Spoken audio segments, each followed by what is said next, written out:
Our star today is by the Newport Football Development Centre, and you can see the dragon just behind me, and you saw the Welsh bucket hat there as well. Now in our reading today, it's the second section where we look at Mary and her response.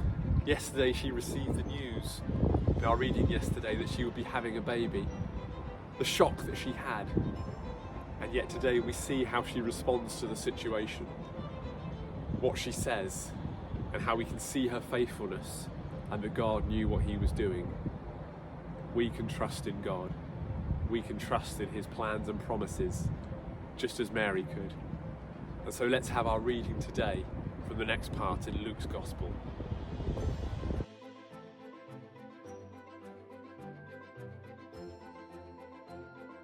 How will this be, Mary asked the angel, since I'm a virgin? The angel answered, "The Holy Spirit will come on you, and the power of the Most High will overshadow you. So the Holy One to be born will be called the Son of God. Even Elizabeth, your relative, is going to have a child in her old age, and she who was said to be unable to conceive is in her 6th month." For no word from God will ever fail. I am the Lord's servant, Mary answered. May your word to me be fulfilled. Then the angel left her. Mary asks the question, how can this be possible? But the angel Gabriel just explains it to her, that God is in control, that God has overseen everything, and that this is God's plan, and that she doesn't need to be fearful. And Mary's response is to say, "I am the Lord's servant."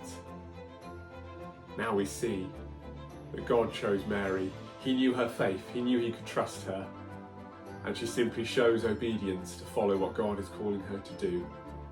It's a lesson and an example for all of us. Where God calls us, we look to follow him, we look to trust in him, to know that we can do our best for him. Is God calling you to anything today? How can we look to obey him, to seek him, and walk in total obedience to him?